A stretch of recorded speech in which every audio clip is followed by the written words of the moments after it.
Salut à tous, il est beau ce nouveau générique de Roue Libre, on est mardi, c'est Roue Libre sur la chaîne de la First Team. Paul, Robin, est-ce que vous aimez votre nouveau générique ? Je l'adore. Puis tu te souviens que Guillaume nous a envoyé 2 versions.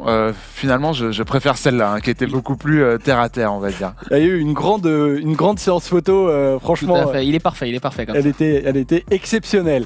Bon les amis, aujourd'hui on va parler des talents de demain, les cyclistes qui vont être les plus importants selon nous. Il y en avait énormément, on en a choisi 5. Donc ça va construire le débat de notre émission Roue Libre aujourd'hui. Et on va commencer surtout par les news.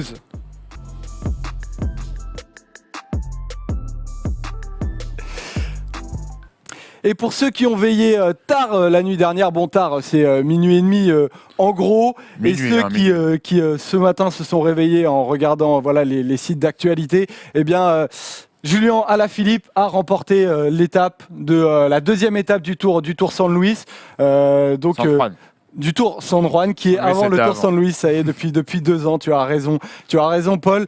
Et voilà, Alaf qui est déjà au rendez-vous avec cette première victoire. Tout à fait, ça fait plaisir pour lui. Il a fait ce petit retour en Amérique du Sud, un peu comme l'année dernière pour son début de saison. On sait qu'il aime bien, là-bas il fait beau. L'équipe Quick-Step envoie même une vraie équipe, on peut dire. Donc tant mieux pour lui, voilà, ça le met en confiance tout de suite et puis ça lance la machine.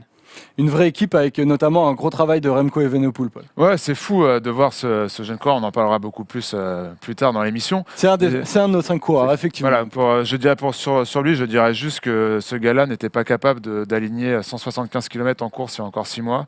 Et là, le voir se balader comme ça en Amérique du Sud, c'est juste fou. On en parlera tout à l'heure. Pour revenir sur Julien Alaphilippe, c'était un parcours qui lui convenait avec cette dernière petite montée. On l'attendait, il a répondu présent. On part sur les mêmes bases que l'année dernière. Ça annonce du grand Julien, j'espère, pour cette année. Ouais, ça a été assez impressionnant la manière dont il a résisté au peloton parce que Quintana et Benoît qui étaient avec lui juste avant, eux ont lâché sa roue et ont fini par être repris par ce peloton. Un peu de la faute de Quintana d'ailleurs, qui fait encore honneur à sa réputation, qui a un peu joué avec Benoît et qui a laissé partir Julien Alaphilippe. Après, il était trop tard. Et le Français a pu remporter déjà sa première victoire. Ouais, comme on le voit sur la photo dans mon dos, il a gagné avec 5 mètres d'avance. Voilà, sur Consoni qui est derrière et non pas Gaviria. Mais Gaviria de la Team Emirates a gagné lui aussi la première étape. Donc de beaux débuts aussi pour Gaviria avec la Team Emirates. Ouais, un sprint un peu décousu avec Sagan qui emmène Sam Bennett. Sam Bennett qui prend pas la roue, qui se rate, qui se fait un peu enfermer. Qui termine 3e finalement. Qui termine 3e, c'est bien pour Gaviria, c'est toujours très important quand tu changes d'équipe et que tu gagnes directement sur ta première course avec ta nouvelle équipe. Voilà, très, très bon début pour Gaviria et pour Team Emirates. On a vu avec Consoni hier, c'est tout bon pour eux pour leur première sortie annuelle. Et avec notamment Rudy Barbier qui a changé d'équipe, l'ancien sprinter d'AG2R qui a fini 8e. Voilà, je voulais aussi continuer à parler de lui, Cavendish 8e. Et le Tour San Juan qui l'année dernière avait été gagné par un homme, est-ce que vous vous rappelez par qui ? Mais attention, là c'est un nom légendaire, hein.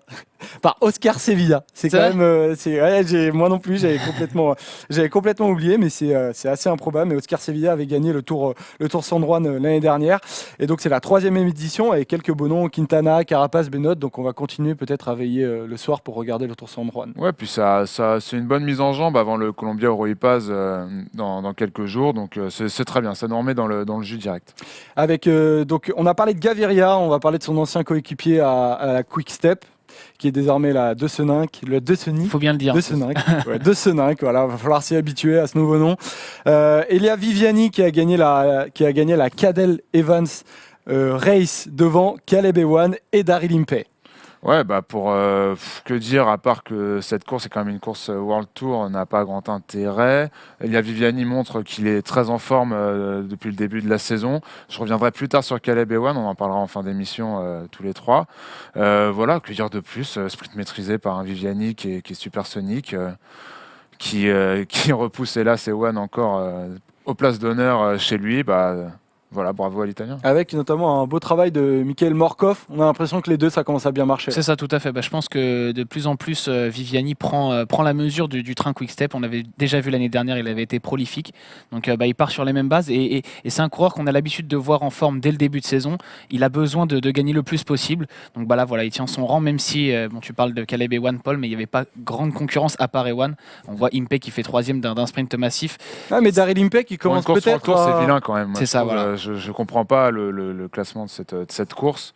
Une course qui est un peu passée aux oubliettes, où il n'y a pas, comme tu l'as dit, une grande adversité. Voilà, moi c'était. Une nouvelle course, peut-être qu'elle trouvera sa place avec. Ça me fait une fois, je suis content de voir Viviani gagner. Il engrange de la confiance, c'est un coureur que j'aime bien, tant mieux. Après l'Argentine et l'Australie, du coup, on va aller pour la dernière news en Afrique. La Tropicale Amissa Bongo qui a donc eu lieu pendant 6 jours. Non, c'est pas une blague parce qu'on entend peu parler de cette sur les réseaux, on en entend trop parler. On en entend trop parler, même, je pense. Bon, on va le dire, Paul. Il y a eu 3 victoires de Nicolo Bonifacio qui a finalement gagné le classement général, qui aujourd'hui est à la Direct Energy et qui vient de la Bahreïn Merida, avec une victoire pour l'Érythréen Guermaï, 2 victoires pour Lorenzo Manzin, comment tu dis? Grimaï. T'as des amis érythréens, toi, tu sais comment on dit. Comme Sabo Grimaï, je sais pas s'ils sont frères ou pas. Justement, ça ne s'écrit pas pareil. Donc, il y a le Guermaï, c'est GR, et Guermaï, c'est G. Bon, c'est pas très intéressant. Oui, allez. Mais donc, 3 victoires pour Nicolo Bonifacio, 2 victoires pour Lorenzo Manzin, et une victoire pour André Greipel. Pourquoi, en fait, elle a intéressé Paul, toi, je crois qu'elle ne t'a pas trop intéressé, mais donc Robin, tu vas me dire pourquoi elle a intéressé sur les réseaux. Elle m'a pas beaucoup plus intéressé que Paul, je crois. mais elle a intéressé. C'est cette histoire d'invitation qui cristallise un peu tous les commentaires. Mais même si pour moi ça veut pas dire grand-chose, on est sur la première course de la saison pour la plupart de ces équipes. On est sur vraiment une course de préparation. Mais l'intérêt pour moi, il est dans le fait que ces coureurs-là et ces équipes-là ont besoin de prendre confiance, ont besoin de débloquer le compteur, notamment l'équipe Vital Concept qui a connu une saison 2018 compliquée. C'était important pour eux de gagner rapidement. Ils ont réussi à le faire. Pour André Greipel, c'est pareil. On a pas mal de doutes sur son intégration chez Arkea. Il a eu du mal à gagner. Il est allé chercher une étape un petit peu de justesse. Mais c'était important pour lui aussi d'ouvrir le compteur. Et puis il y a autre chose, c'est aussi prendre des automatismes. Pour un coureur comme Bonifacio qui arrive dans une nouvelle équipe, pour Greipel aussi. Les invitations ne se jouent pas là. Mais quand elles vont se jouer, il faudra que tout soit bien rodé pour ne pas rater les 2-3 sprints importants qu'il y aura. Donc il faut prendre ses marques le plus vite possible. Voilà. Cette course à 3, elle te suffit pas, toi, pour être intéressé par la Tropicale? Non, il fallait en parler justement pour revenir sur tout ce qu'on lit et ce qu'on entend sur les réseaux sociaux, comme quoi c'est important, etc. Il y a une vraie bataille entre ceux qui adorent cette course et qui trouvent que c'est important et ceux qui s'en foutent. Moi, je suis plus de la catégorie de ceux qui s'en foutent. Mais voilà, oui, c'était intéressant de voir un Greipel gagner aussi rapidement. Après, sur le plan sportif, c'était quand même des sprints décousus sur des routes de mauvaise qualité. Difficile d'en tirer des conclusions, ne serait-ce que sur le plan sportif. Voilà, c'est tout. Après, pour développer le cyclisme dans ces lieux-là, qui ne sont pas forcément attrayants pour les grands sponsors, il faut peut-être des petites courses comme ça qui commencent petit à petit. Voilà. Donc voilà, une course qui a été notamment gagnée par l'homme au-dessus de moi, à côté de moi, qui est donc Nicolo Bonifacio, qui, on va voir ce qu'il va donner, on va le suivre. Voilà, le nouveau coureur de la Direct Energy. Voilà pour les news, on va passer maintenant à la chronique du vélo. Vous en avez désormais l'habitude, c'est Robin Watrin qui va prendre la parole. Voilà mon cher Robin. Alors pas de problème, on va toujours terminer à Liège. D'ailleurs, c'était Liège-Bastogne-Anse et maintenant Liège-Bastogne-Liège, surprise, va terminer à Liège. Tout à fait, c'est le changement de parcours qu'on a appris la semaine dernière. Donc avec l'organisateur ASO qui revoit un peu les plans de la course, qui arrivait à Anse depuis 1992. Et là on le voit sur ce profil qui va arriver de nouveau à Liège. Mais c'est pas le plus gros changement finalement. Le plus gros changement, c'est regarder la dernière difficulté répertoriée, la côte de la Roche-au-Faucon. Tout ce qui était après est finalement supprimé, la côte de Saint-Nicolas et la côte d'Anse, donc où arrivait le peloton ces dernières années. Je dis peloton parce que souvent on avait une arrivée assez groupée, une vingtaine de coureurs ces dernières années. Et en fait, la victoire de Bob Jungels l'année dernière en solitaire était un peu l'exception parce que les années précédentes, avec Valverde 2 fois, avec Dan Martin, avec Simon Gerrans, la course s'était toujours jouée dans la côte d'Anse. Et Wout Poels, qui avait gagné en 2016, faisait figure d'exception alors qu'il avait attaqué à 3 km de l'arrivée dans la rue Nagno. Donc bon, ce monument qu'est Liège-Bastogne-Liège devenait chaque année un peu plus inintéressant. On savait qu'on allait assister à une course de côte finalement et je suis très content que ce parcours évolue et que la fin de ce parcours soit dénuée de difficultés. Je pense que ça va permettre de débrider la course. Ouais, parce qu'en gros, si on comprend bien, c'est que si le peloton ou les autres équipes n'ont pas lâché, en gros, Peter Sagan, par exemple, en haut de cette fameuse côte de la Roche au Faucon, il va sûrement gagner, donc il faudra le lâcher avant. Tout à fait. Pour les punchers, c'est tout l'enjeu. Ils peuvent plus attendre les 800 derniers mètres, comme ils le faisaient à Anse. Là, il va falloir faire le travail avant. Et oui, en effet, au sommet de la côte de la Roche-au-Faucon, si vous avez encore un Sagan dans les pattes, c'est quasiment cuit. C'est un peu comme à Milan-San Remo. Si tous les sprinters passent le Poggio, derrière, ça va se jouer au sprint. Moi, je suis pas d'accord avec ce que dit Robin pour plusieurs années. Moi, je trouvais pas déjà le Liège-Bastogne-Liège, et Robin, comme beaucoup d'ailleurs, et même la plupart des suiveurs du cyclisme pensent la même chose. Moi, je me régalais devant Liège-Bastogne-Liège, à l'image aussi de la Flèche Wallonne. Je trouve ça cool que ces Ardennaises donnent la part aux grimpeurs punchers. Là, le problème avec ce changement, ok, c'est bien, on a le retour notamment du triptyque Wann, Stokke, Olevé, qui a fait la légende de Dino, Merckx, etc. dans les années passées. C'est un parcours plus historique, mais pour moi, en termes de, le problème, c'était pas l'arrivée au sommet, c'était pas ça le problème. Moi, le problème, c'était les coureurs. On a le même débat sur le Tour de France à chaque fois. Ce n'est pas le parcours le souci, ce sont les coureurs qui font la course à chaque fois. Sur ce même parcours, c'est depuis 1992, je crois qu'on a la Côte d'Anse à arriver. 92, ouais. On a eu des superbes victoires de Jalabert, Schleck, les duels entre Bartoli et Jalabert. On a eu plus récemment Nibali. Après, Pouls, c'est différent parce que pour le coup, c'est vraiment proche, mais Jungels aussi. Mais c'est des exceptions. Tu me parles de Nibali, Pouls, c'est à 5 ans, 6 ans d'écart, et c'est des exceptions. Après, ça a été vampirisé par des coureurs comme Valverde. Moi, Dieu sait que je ne suis pas le plus grand fan de ce coureur, qui sur les Ardennaises vampirise et du coup mais les force les autres coureurs. Et encore une fois, on revient à un problème de coureurs et de stratégie et de choix de course. C'est à l'image un peu d'un cyclisme qui est maintenant de plus en plus professionnel. Ils sont tous persuadés qu'ils vont pouvoir battre Valverde. Ouais. C'est là l'erreur.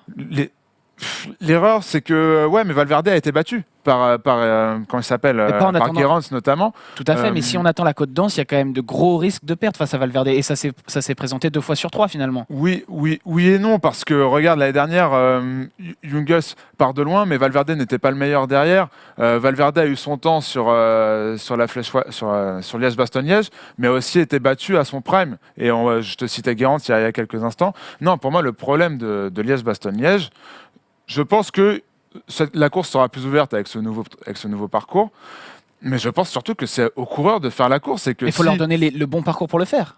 Ouais, mais moi je suis pas fan d'enlever de la difficulté. Enfin, on en parlait avant l'émission, on n'enlève rien parce qu'il y a toujours autant de dénivelé, toujours autant de difficultés répertoriées. Mais le problème, c'est que tu donnes une chance.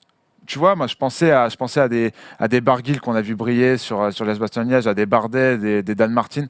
Là, pour le coup, tu leur enlèves vraiment une chance de remporter je suis vraiment pas sûr. Ce monument. Et pour le coup, c'est dommage parce que je trouve que la part belle est déjà faite aux punchers, au style Gilbert, à des gens qui peuvent briller sur des montées courtes et qui peuvent aller finir sur le plat, comme au Tour des Flandres notamment. Je trouvais ça beau que les Ardennaises, que la Flèche Wallonne et que Liège-Bastogne-Liège restent dans ce thème d'une montée, montée à l'arrivée. La Flèche Wallonne le reste, et c'est très bien comme ça, c'est l'identité de cette course. Mais les gens se plaignent de la Flèche Wallonne comme ils se plaignent de Liège-Bastogne-Liège avec une course d'attente jusqu'au mur de lui.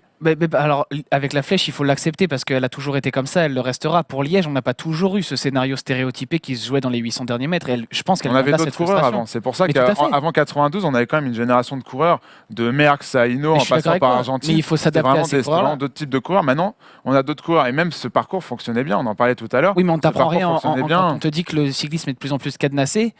Évidemment qu'il y a 20 ans, c'était plus de coureurs partaient de loin. Aujourd'hui, on est obligé de se triturer les méninges pour offrir aux coureurs un parcours qui va leur permettre de nous offrir une belle course, parce qu'on le sait, et c'est pareil sur le Tour de France, à chaque fois qu'on offre une montée, une arrivée au sommet, tout se joue dans les 5 derniers kilomètres, et on le sait très bien, et c'est pour ça que Christian Prudhomme offre de plus en plus des arrivées en descente, ou essaye de trouver de nouvelles formules pour les finales d'étape. Bon, en tout cas, ASO, du coup, qui gère Liège-Bastogne-Liège, a décidé de renouveler un peu cette course, de la dépoussiérer, parce que c'est vrai que depuis 92, elle a été peu dépoussiérée. À noter notamment que l'autre petite information d'ASO, c'est que il y a eu les équipes invités qui ont été annoncés, comme sur la Tropicale à Missabongo. On aura donc un duel entre ces équipes françaises continentales, Cofidis, Direct Energy, Arkea. comme l'année dernière, mais cette fois, il y aura aussi Vital Concept qui a réussi à obtenir son ticket. Donc, on se retrouvera le 28 avril. Bon, on n'y est pas encore, on aura encore le temps d'en reparler de ce petit débat. Mais si juste pour conclure, on peut noter l'Amstel Gold Race il y a 2 ans qui a aussi changé son parcours. On avait une arrivée mythique au Coburg depuis des années. Ils ont essayé de changer un petit peu, ils nous ont mis un replat après le Coburg qui n'avait pas changé grand-chose. Et quand ils ont un peu supprimé les difficultés du final, avec une montée du Coburg qui était à 20 km de l'arrivée et aucune difficulté dans les 6 derniers kilomètres, on a eu une des éditions les plus légendaires qui soit avec la victoire de Philippe Gilbert. Donc finalement, si on prend exemple, l'Amstel a peut-être ouvert la voie.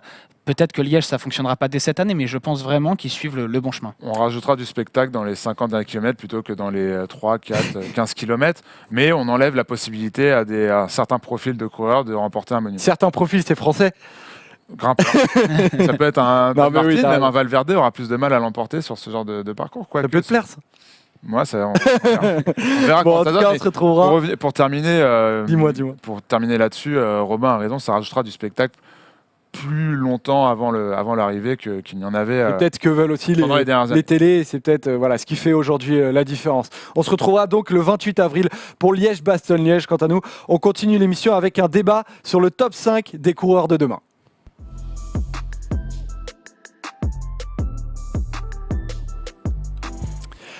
Donc on a cherché quel coureur va prendre une autre dimension dans les prochains mois, dans les prochaines années peut-être. On s'est demandé en gros qui le grand public allait rapidement découvrir. Et on a choisi avec en gros deux critères principaux. C'est avoir moins de 24 ans en début d'année 2019 et avoir au moins de 3 saisons en World Tour. Donc par exemple, Matej Mohoric n'y est pas parce que il est plus âgé, il a plus de 24 ans, il est dans la fin de sa 24e année et il a plus de 3 saisons au World Tour, donc c'était un peu compliqué. Il a pas mal prouvé. La première personne qu'on a choisie, les amis, c'est évidemment le coureur auquel tout le monde pense quand on parle de coureur d'avenir, c'est Egan Bernal, le Colombien de 22 ans, avec 3 lignes de palmarès, notamment Tour de l'Avenir 2017, Tour de Californie 2018, champion de Colombie du contre-la-montre. Bon, là on a 3 On peut rajouter aussi le Tour de Romandie où il finit 2e et où il régale. Bon voilà, donc Paul, on est d'accord que là, on tient peut-être la plus grosse pépite 22 ans de ces 10 prochaines années ou pas? Il n'y a pas de doute là-dessus. Je ne sais pas, Robin, ce que tu en penses, mais incroyable sur les hauts dénivelés, incroyable sur les pourcentages difficiles, très bon rouleur. Dans le Giron Sky, dans lequel il va apprendre, que ce soit en termes de professionnalisme, d'entraînement et de toutes les méthodes qu'on leur connaît. Il n'y a aucun doute sur le fait que Bernal est le coureur de demain pour les grands tours. Il s'est un peu cassé les dents sur sa première course de 3 semaines où il a eu du mal, sur le Tour de France notamment au début. Mais mine de rien, plus les jours ont passé, plus il s'est mieux senti. Il a fini quand même 15e de ce Tour de France. Voilà, il y a très peu de zones d'ombre en fait sur son avenir, je pense. Je le vois mal rater sa carrière. Il a le talent, il a l'entourage, il a l'équipe pour. On va le voir sur le Giro cette année en leader. Je mets un ou deux doigts à couper qu'il sera sur la boîte, voire même avec le maillot rose. Froome fait le même pronostic que Paul. Il a annoncé il y a quelques jours qu'il voyait Bernal lui succéder en maillot rose à la fin du Giro. C'est comme dit Paul, c'est le coureur des grands tours pour les grands tours sur les futures années. Et je suis même un peu plus nuancé que toi sur son Tour de France. Moi, je trouve pas vraiment qu'il ait été en dedans au début. Je pense que c'était vraiment son rôle. Il n'était pas. Tu sais, les chutes, il a connu des chutes, il a galéré sur les pavés. C'était plus dans ce sens-là. C'est ça. Il a été un peu malchanceux en effet, mais il était vraiment attendu sur la deuxième partie de Tour. Et je trouve que son travail a été incroyable. On se rappelle de l'arrivée à Saint-Lary-Soulan sur l'étape très courte où Froome était un petit peu en difficulté sur la dernière montée et il l'a tiré d'une façon assez incroyable. Et à chaque fois qu'il y avait une bosse, à chaque fois qu'on était dans la montagne, Egan Bernal était là. Alors sa 15e place au général, elle est due en effet à ces petites chutes qu'il a eues en début de Tour, au fait aussi qu'une fois qu'il avait terminé son travail, parfois il s'est relevé complètement et donc il a perdu pas mal de temps comme ça. Mais je pense que avec la carte blanche qu'il aura sur le Giro, il peut faire de très grandes choses. Je ne serais pas surpris finalement qu'il écrase la course en montagne parce il semble tellement au-dessus, il semblait tellement déjà au niveau des tout meilleurs sur le dernier Tour de France quand il s'agit de grimper, que vraiment je pense qu'on doit s'attendre à tout avec Egan Bernal. Moi je me demande, et vous allez me dire si vous êtes d'accord ou pas, si dans cette équipe Sky, il semble parfaitement au bon endroit pour le moment, pour se développer. Alors il paraît tellement fort que Geraint Thomas et Christopher Froome, ils vont pas disparaître à la fin de l'année ou la saison prochaine. Et ils vont sans doute continuer à vouloir être leader sur le Tour de France. Ils se battent déjà à 2. Est-ce que Egan Bernal, il aura raison de rester chez Sky si Sky ne lui fait pas plus de place, et notamment sur le Tour de France? En tout cas, notamment pour cette année, il a raison, puisque Thomas et Froome vont aller se faire la pause sur le Tour de France, et il se retrouve avec un rôle de favori sur le Giro, qui est peut-être la plus belle course, du moins sur le plan sportif, à disputer sur 3 semaines. Pour cette année, en tout cas, sûrement pas. Il a fait un très bon choix d'être allé chez Sky parce qu'il aura une belle armada à ses côtés. Pour les années suivantes, il faut voir parce que tôt ou tard, il aura l'objectif de faire le tour. Pour 2020, en fait. Il y a la question aussi de la fin du sponsoring de Sky qui va arriver, qui va se poser, de voir s'il y a un repreneur. S'il y a un repreneur, est-ce qu'il aura autant d'argent que la Sky actuellement? Est-ce qu'il sera en mesure de prolonger de garder à la fois Bernal, Froome et Thomas? Parce que là, pour l'année prochaine, on parle de 75% du budget actuel de la Sky. Donc 75%. Bon, on peut être certain, t'enlèves 25% au budget. On va suivre de près en fait toutes les rumeurs autour d'Egan Bernal à partir de. Mais je pense que si repreneur il y a, tout l'intérêt c'est de bâtir autour de Bernal. D'ailleurs, il a un contrat avec la Sky qui a été signé jusqu'en 2023. C'est le seul coureur du peloton. Il a signé donc en 2018 ce contrat. Il a signé un contrat de 5 ans, ça se fait normalement jamais. Le seul coureur qui est signé jusqu'en 2022 dans le peloton World Tour, c'est Mike Tennyson à la Lotto Jumbo. Il n'y a que lui en 2022 et Bernal, lui, est signé jusqu'en 2023. C'est juste un signe énorme de la confiance que lui porte Dave Brailsford. Et je pense que pour démarrer dans les grands tours, il est à l'endroit parfait. Il a fait le tour aux côtés de Froome. Dans le bus, il était assis à côté de Froome. Sur les étapes, il a passé ses journées derrière Froome. Il a appris aux côtés de ce qui est sûrement le meilleur coureur de grand tour des 10 dernières années. Et puis, ce que tu disais là sur son contrat, ça va dans la lignée de ce que fait la Sky en recrutant notamment Ivan Sosa, en recrutant Sivakov, en Narvaez aussi. On construit, tu vois, c'est sud-américain, c'est jeune. Tout ça, on sent que c'est orienté pour mettre Bernal sur orbite dans quelques mois, voire quelques années. Ça, c'est sûr. On va parler, Paul, après de Ivan Sosa. Tu as raison de l'aborder. Le deuxième coureur qu'on a choisi, il est danois, c'est Mats Pedersen. Ce Danois qui nous a, on va le dire, impressionné, notamment sur le Tour des Flandres. Il avait fini 2e, champion du Danemark 2017, 5e d'à travers les Flandres. 23 ans, il est à la Trek Segafredo et cette année, beaucoup disent qu'il va prendre une envergure mondiale. Alors, j'attends un peu de voir. Parmi les 5 coureurs dont on a décidé de parler aujourd'hui, c'est celui dans lequel j'ai le moins confiance, on va dire. Parce que sa performance sur le Tour des Flandres l'année dernière est incroyable.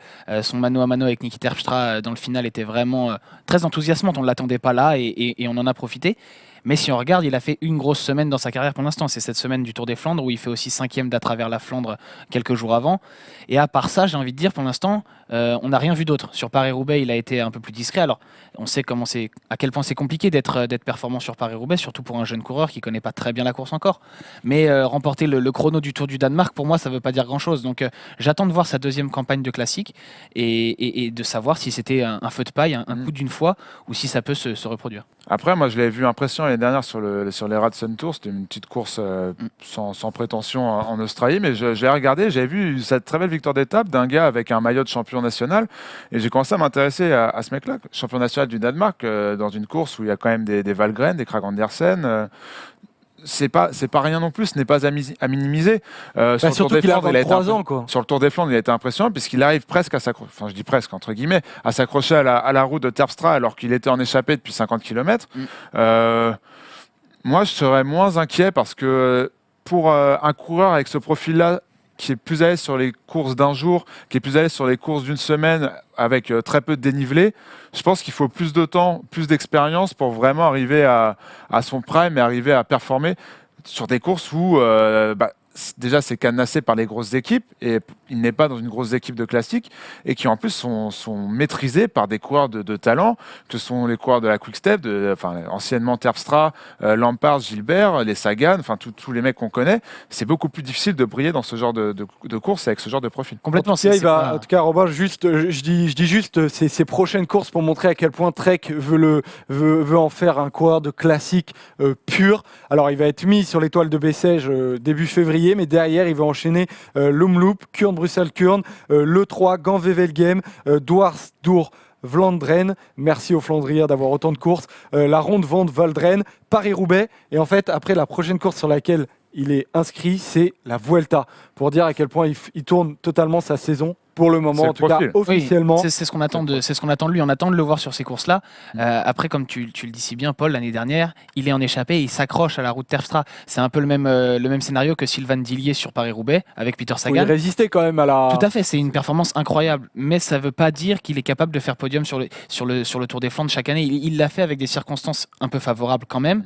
Et il a un gros potentiel, on est d'accord. Mais je ne suis pas sûr qu'on le verra chaque année. Mais dans son profil, est-ce que vous voyez d'autres coureurs en fait aussi prometteurs sur ce profil de classique? Non, justement, je pense que c'est pour ça qu'on l'a mis, c'est que sur ce profil type de coureur de course d'un jour, c'est le jeune de moins de 24 ans qui a pour l'instant donné le plus de garanties sur l'avenir. Alors après, moi c'est toujours pareil, avec ces profils-là, c'est quand même très aléatoire et on verra ce que ça donne dans 2-3 ans. C'est sûr qu'à la pédale, pour l'instant, je ne pense pas qu'il soit capable d'aller accrocher un podium sur un monument ou ni sur une course du printemps. Donc à voir, mais voilà, pour terminer là-dessus, c'est sur ce profil-là le meilleur jeune en tout cas aujourd'hui. Après Mats Pedersen et Egan Berdal, on va s'intéresser à un profil de coureur dont on a énormément entendu parler, mais on s'y attendait pas forcément. On l'a mis dedans, il vient d'avoir 24 ans. Il y a quelques jours. Hein. Mais voilà, il l'a eu le 7 janvier, donc on estime que pour le moment, il est encore dans sa... Il passe entre les mailles du filet. Voilà, il passe entre les mailles du filet, exactement. Donc l'Espagnol Enric Mas, deuxième du Tour d'Espagne 2018, quatrième du Tour de Suisse, sixième du Tour du Pays Basque. Pur produit du coup de Sony Quick Step, pur produit parce qu'il était chez Klein Constanza, une équipe Continental Pro qui aujourd'hui n'existe plus, voilà, qui était en gros la réserve. C'était une équipe avec un sponsor tchèque, mais comme Schwarzman, il vient de cette équipe là. Est-ce que cette année Enric Mas peut répéter cette victoire exceptionnelle sur la Vuelta qui lui a permis de terminer deuxième? C'est ça, plus que la victoire d'étape, moi ce qui m'avait vraiment marqué, c'est sa deuxième place, parce qu'un jeune coureur comme ça, être aussi régulier sur 3 semaines et réussir à aller se bagarrer avec des Valverde, des Yates, des Lopez et finir devant Valverde, devant Lopez, j'avais trouvé ça assez incroyable. En fait, on avait affaire à un espoir avant, parce qu'on en parlait depuis pas mal de temps, il faisait partie de cette jeune génération de la Quick Step. Roxane Martín Fernandez, qui était le directeur sportif qui l'avait fait venir chez Quick Step, disait à tout le monde que c'était un futur grand coureur pour les courses par étapes, mais on attendait de voir. Et là, cette deuxième place sur la Vuelta, elle le fait passer dans une autre dimension. Et maintenant, on va attendre de voir s'il réussit à confirmer. On avait vu des brides en 2017. 2018 a vraiment été sa saison. Sur le Tour du Pays Basque, il a été excellent. Sur le Tour de Suisse, il était vraiment très bon. Moi, je me souviens que quand on avait fait la preview de la Vuelta, j'avais mis une petite pièce sur lui pour qu'il fasse une très bonne Vuelta. Ouais, c'est vrai, je m'en rappelle. Je me demandais, et on a regardé ce matin avec Robin, on a regardé pour vérifier, et je me demandais s'il allait jouer les étapes ou le classement général. Finalement, il a joué le classement général et bien lui en a pris parce qu'il a été vraiment excellent par la régularité et par le talent, j'ai envie de te dire. Et après, tu demandais s'il peut refaire la même année qu'il a faite. Moi, j'attends de voir parce que je pense que chez Quick Step, tu n'es pas assez bien armé pour les grands tours. Alors après, on en parlait encore ce matin, je ne vais pas te voler tes arguments, Robin, mais il sera sur le Tour de France et sur le Tour de France, c'est pas forcément à Quick Step ni à lui de faire la course. Donc c'est ça, il sera pas prioritaire. Hein. Il y aura l'équipe pour Viviani et lui devra un peu se débrouiller à côté, à l'image de ce qu'avait fait Dan Martin. Philippe d'un côté, Viviani de l'autre. Ça sera compliqué de trouver de la place pour lui et pour lui donner des coéquipiers pour l'aider en montagne. Donc on verra. Ben on sait très bien que chez Quick Step, ça n'a jamais été la priorité, les courses par étapes. Ils avaient un coureur comme Dan Martin qui visait le podium du Tour. Ils l'ont finalement laissé partir. Donc Patrick Lefebvre s'est jamais caché, il mise sur les classiques, sur les sprints. Et d'ailleurs, il le disait en interview il y a quelques semaines, il disait sur le Tour de France, ce sera à Sky et à Movistar de faire la course, ce sera pas à Quick Step. Donc Enric Mas se débrouillera un peu tout seul. Et il a fini par dire, parce que Enric Mas, je crois, est en fin de contrat à la fin de l'année, s'il reste avec moi jusqu'en 2021, j'essaierai d'avoir les coureurs qu'il mérite. Donc une petite carotte pour Enric Mas. S'il veut une belle équipe pour l'entourer, il faudra rester avec Patrick Lefebvre. Est-ce que c'est crédible en plus, connaissant la filouterie de Patrice Lefebvre? Pas la filouterie, mais l'historique de la Quick Step et de Patrick Lefebvre qui ne fait pas des grands tours sa priorité. C'est sûr qu'il ne mettra jamais 7 coureurs autour d'Enric Mas pour le Tour de France. À suivre pas pour gagner le transfert. D'ailleurs, tous ces jeunes vont évidemment intéresser énormément d'équipes et c'est pour ça qu'ils commencent à allonger les contrats. Mais en tout cas, moi, je vais particulièrement sur Enric Mas parce que voilà, il me fait pas mal penser à. Il est dans la lignée, j'ai l'impression, de ces grands coureurs espagnols faits pour les grands tours. On l'a beaucoup comparé à Contador, aérien en Contador. montagne, assez grand, longiligne. Oui, voilà, directement la comparaison à Contador. Et lui-même, Contador le dit qu'il est sûrement son grand héritier. Et d'ailleurs, sur le dernier Tour d'Espagne, il s'est empressé d'aller faire une petite photo avec Enric Mas. Il n'était pas encore deuxième d'ailleurs. On ne va pas l'accuser trop d'opportunisme. Notre cher Alberto. Coureur espagnol qui commence à faire de très bonnes places sur les grands tours. On arrive vite à Alberto. Voilà. Comme en France au final. Pareil. Arrivons maintenant sur Remco Evenepoel. On en parlait en tout début d'émission avec cette belle performance qu'il a fait sur le Tour San Juan. 19 ans, et oui, c'est le plus jeune en fait des coureurs qu'on a choisi. Et depuis pas longtemps, depuis quelques jours aussi, lui. Voilà, exactement, tu as raison. Depuis le 25 janvier, je l'avais noté, mon cher Robin. Champion du monde junior de contre-la-montre. Voilà, bon, on a mis ces 2 lignes de palmarès seulement. Elles suffisent à elles-mêmes pour dire à quel point il est déjà très, très complet. Il est plus jeune que Kylian Mbappé. Tu vois, quand on parlait de l'âge, là, je me suis dit, c'est fou, quoi. On encense un Kylian Mbappé par sa jeunesse et sa précocité. Mais que dire de Remco Evenepoel?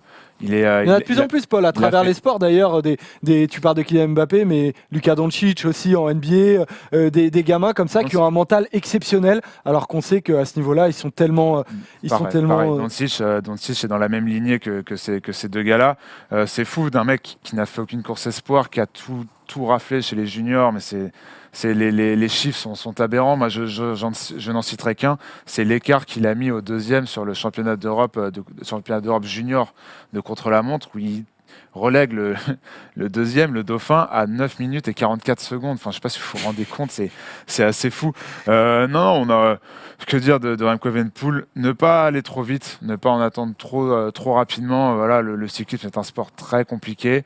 On va aller sur son profil un peu plus tard, mais c'est que du bon pour l'instant, c'est fou. Et c'est exactement comme Mbappé, exactement comme Luka Doncic. Quand on sait qu'il participe à une course, on veut regarder où il est, on veut voir ce qu'il fait, on veut voir comment il réagit face à des professionnels. C'est ça, c'est le phénomène en fait. On l'a découvert sur la fin de saison dernière et on est tous un peu tombés sous le charme à se dire mais qui sait comment il fait et qu'est-ce qu'il va devenir.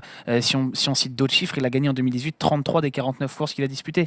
Et sur le championnat d'Europe dont parlait Paul. Franchement, je suis espoir, je suis très très heureux qu'il se barre de ma catégorie. C'est clair.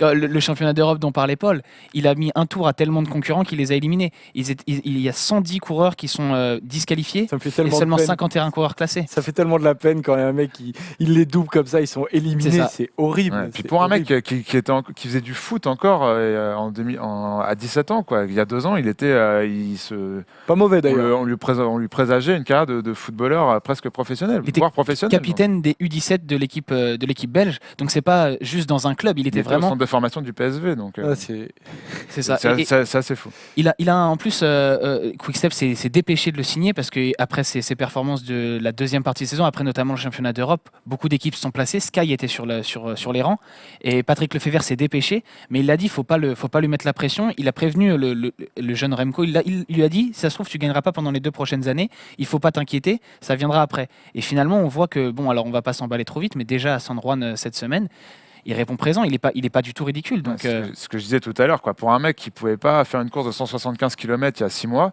le mec se balade entre guillemets sur le Tour de San Juan avec des professionnels, c'est quand même assez incroyable.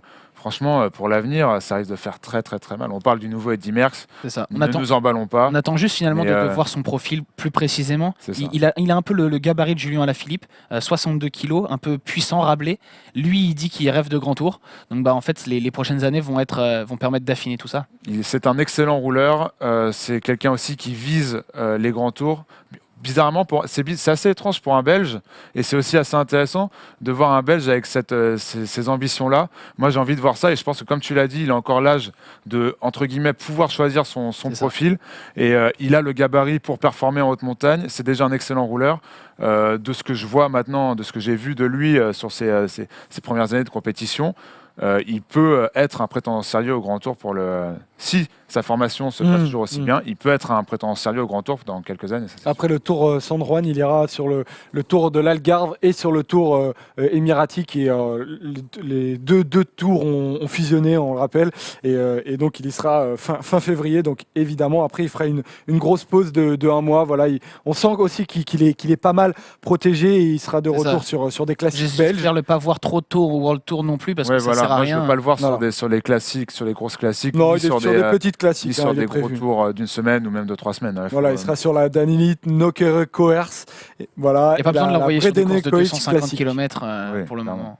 Voilà, donc ensuite sur le Tour de Catalogne. Donc un peu de tout, un tour de 3 jours, après des classiques, après des tours d'une semaine, le Tour de Turquie aussi. On va avoir le temps et lui-même de se juger sur pas mal de courses.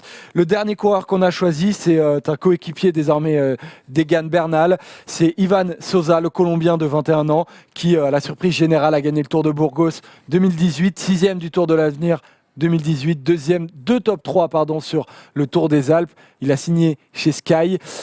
Cette année va être assez intéressante pour découvrir ce nouveau talent, Paul. Ouais, clairement. Moi, tu parlais de surprise sur le Tour de Burgos. Non, puisque sur le Tour des Alpes, il a déjà été très bon. Il était dans la lignée de son excellente saison qu'il a faite l'année dernière. Il suit vraiment les traces d'Egan Bernal, c'est ça qui est assez fou. Il était chez Androni comme lui. Ils sont amis d'ailleurs, ils ne sont pas seulement coéquipiers, ils sont vraiment amis proches, ils sont nés la même année. Et c'est pour ça que je te disais tout à l'heure que le recrutement Sky, il est vraiment fait de manière intelligente et j'ai l'impression qu'on veut vraiment mettre Bernal dans les meilleures conditions possibles. Moi, j'adore Ivan Sosa, je ne sais pas pourquoi. J'ai adoré le voir courir sur le Tour des Alpes. J'ai adoré son Tour de Burgos. Je l'ai trouvé impressionnant. Il vient de chez Androni, voilà, pour la photo. La même équipe que Egan Bernal. Voilà, exactement. Sa maîtrise tactique sur le Tour de Burgos face à un Miguel Ángel Lopez un peu foufou est impressionnante. Sa giclette, son punch de vrai grimpeur, il est tout maigre. Ivan Sosa, il fait vraiment ancien grimpeur, puncher qu'on adore. Il vient de la même ville que Lucho Herrera d'ailleurs. Pour ce qui est de la petite anecdote, Lucho Herrera, énorme grimpeur des années 80. De Pasca. C'est la ville d'où il vient. Tu l'as. Moi, j'avais pas noté la ville. Et Lucho Herrera vient de la même ville aussi, ancien meilleur grimpeur des trois grands tours. Chez Ivan Sosa, j'ai l'impression qu'on a ce type de grimpeur à l'ancienne. Je pense que pour les grands tours, ce sera compliqué parce que il va aller sur le Giro avec Egan Bernal cette année normalement. C'est pas un excellent rouleur, ce sera plus au début, ce sera plus un équipier pour Egan Bernal.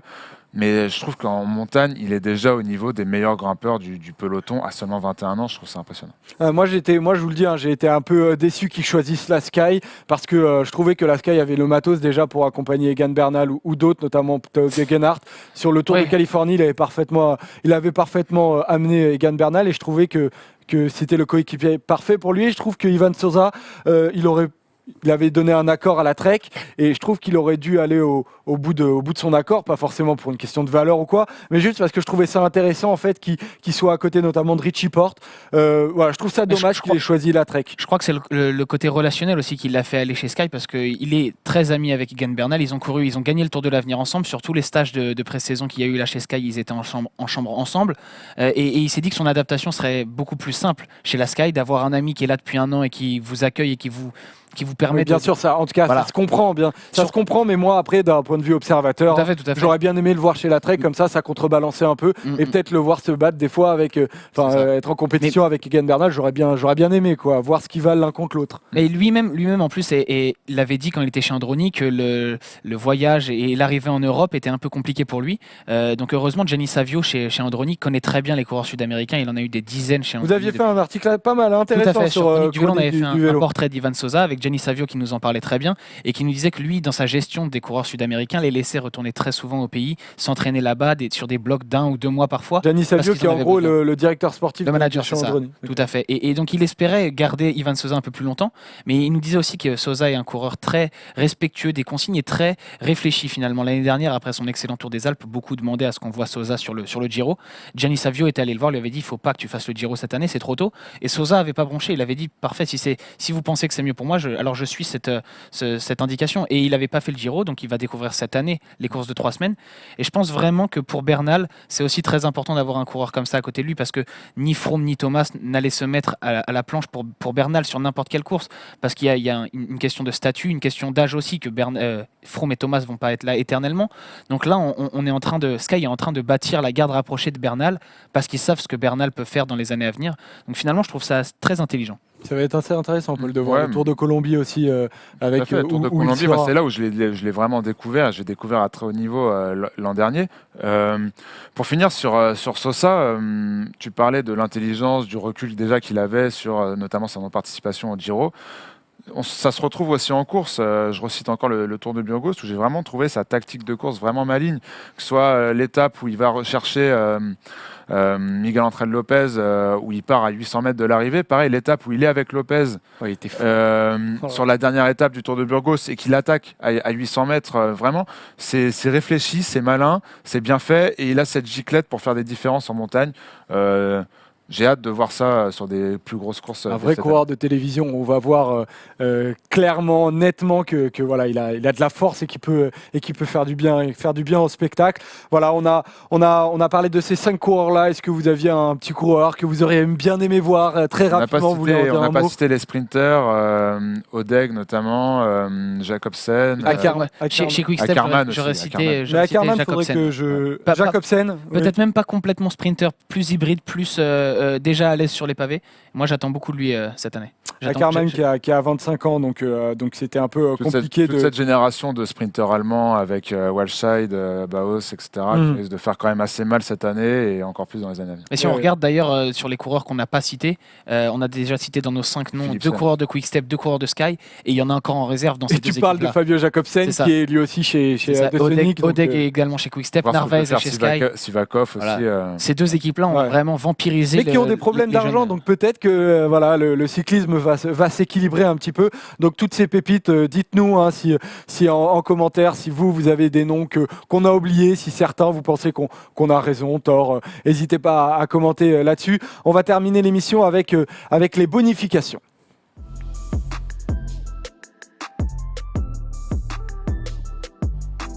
Donc Paul, devant ta télé, je crois qu'il y a un homme qui t'a pas mal énervé, je crois. Énervé, mais qui m'a. C'est Caleb Ewan. Ouais, Caleb Ewan qui m'a déçu. Vous vous souvenez quand on a fait l'émission sur les transferts. Je sais pas si je préfère te décevoir ou t'énerver. C'est encore pire, je pense, de décevoir quelqu'un. Les deux sont souvent de pair, mais Caleb Ewan, j'avais beaucoup d'attentes envers lui. J'étais content de voir arriver chez Lotto, une équipe de tradition très orientée sur les sprints. Décevant chez lui pendant tout le Tour de Under. Décevant sur la Cadel Evans Great Ocean Race. Enfin, décevant, c'est dur aussi parce qu'il fait des belles places d'honneur, mais il n'en gagne pas une chez lui alors qu'il avait l'habitude de le faire. Voilà, c'est pas une très bonne manière de lancer la saison pour le jeune. Le jeune Australien. Plus voilà, un petit accro disciplinaire avec ce coup de boule dans le sprint. Et pour toi, ça n'a pas d'impact. Pour moi, la disqualification est un peu dure et je pense que ça n'a pas trop d'impact. Mais d'un côté, ça peut aussi montrer un mec qui n'est pas forcément serein sur ses propres qualités. Sacré caractère, surtout qu'il donne l'altercation a lieu avec un coureur à qui il est censé être supérieur. Il s'écharpe pas avec un Sagan parce qu'il a peur de perdre. Un coureur qui le bat en plus. C'est ça. Mais il s'écharpe avec un tout jeune coureur qui finalement il aurait à peine dû le regarder. Il aurait dû être sûr qu'il allait le battre au sprint de toute façon. Ouais, il va y avoir. On va suivre de toute manière la suite de Caleb Ewan. Philipsen qu'on n'a pas cité dans les espoirs aussi, qui sera intéressant à suivre, le sprinter belge. Et on va suivre Caleb Ewan sur le Tour Emirates, puis Paris-Nice et Milan-San Remo. Voilà les 3 prochaines courses sur lesquelles il sera. Robin, toi, tu voulais terminer avec un petit mot d'un homme que beaucoup aiment. C'est Mark Cavendish, dont on entend très peu parler en ce moment. Je ne sais pas si des gens n'aiment pas Mark Cavendish. Peut-être au début de sa carrière, je crois qu'il a. Quand il gagnait énormément, moi j'avais du mal avec lui. L'aspect glouton, ça peut. Il y a une dizaine d'années, il pouvait. Oui, tout à fait. Mais je crois qu'aujourd'hui, depuis son transfert chez Dimension Data, il a su acquérir une nouvelle popularité avec l'âge aussi. C'est vraiment un sprinter. c'est sûrement le mec le plus sympa parmi les sprinters. Ils ont tous une mentalité de gagnant. Lui aussi, mais il est sûrement plus sympa que les autres, j'ai envie de dire. Je ne saurais pas comment l'expliquer. Et donc, ça me fait de la peine de le voir en galère un petit peu depuis bientôt 2 ans. Donc, il s'est trimballé sa mononucléose pendant 16 mois, qui avait été mal diagnostiquée, mal soignée. Il a eu 3 chutes en début de saison l'année dernière qui l'ont un peu plombé aussi. C'est le fléau du sprinter, un peu de commencer à chuter régulièrement. Ça montrait qu'il était moins en confiance, qu'il avait plus peur d'y aller. Il l'avait dit d'ailleurs dans plusieurs interviews que depuis qu'il était père, il pensait différemment dans les sprints. Donc voilà, aujourd'hui il a 33 ans et j'espère en fait qu'on va pouvoir le revoir à un bon niveau. Il est censé être débarrassé de ses problèmes de santé. Intrinsèquement, il n'est pas au niveau de Gaviria, de Viviani, de Groenewegen, même peut-être de Sagan, mais j'aimerais bien. En plus, il a perdu son poisson pilote Mark Renshaw en début décembre. C'est ça, qui est blessé. Blessé, vite fait, beaucoup blessé quand même. Voilà. Il s'est quand même fait défoncer par une voiture, il a fait un soleil, il s'est pété le bassin, il est absent pour 4 mois. Voilà, donc pour l'instant... blessé, j'ai l'impression qu'il a un petit ton retourné.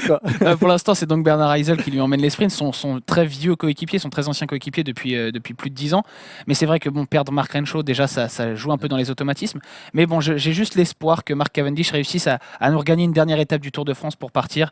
On sait qu'il ira finalement sûrement jamais chercher le record de Merckx qui a 34 victoires, lui est bloqué à 30. C'est son objectif pour ça. Il y a une époque où ça pouvait paraître légitime, après ces 3 victoires d'étape en 2016, ça l'est devenu un peu moins, ça va être très compliqué, mais s'il arrivait à repartir, à regagner une dernière fois sur le Tour de France, ce serait, je trouve, assez... On va le revoir rapidement sur le, le parcours français. J'aimerais bien aussi, mais je n'y crois plus. Lui, Mark Cavendish, ses capacités de sprinter, comme les capacités de Mark Renshaw, de Bernard Heisel, qui sont des gens qui, à mon avis... ils ont fait leur temps. Ont fait leur temps.